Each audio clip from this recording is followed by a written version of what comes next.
Sa gitna ng matinding Syongke scandal, si Senator Robin Padilla ay tila nag-decide na maging mas pogi kaysa sa kanyang mga kahinaan.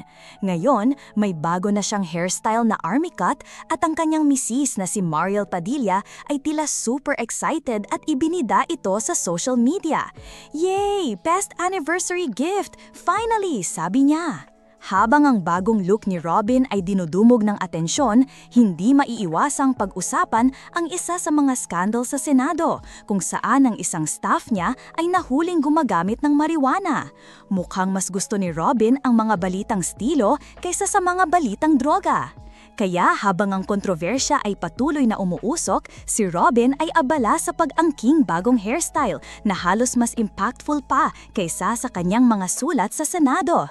Tuloy-tulay lang ang buhay sa mundo ng politika, basta't may magandang gupit.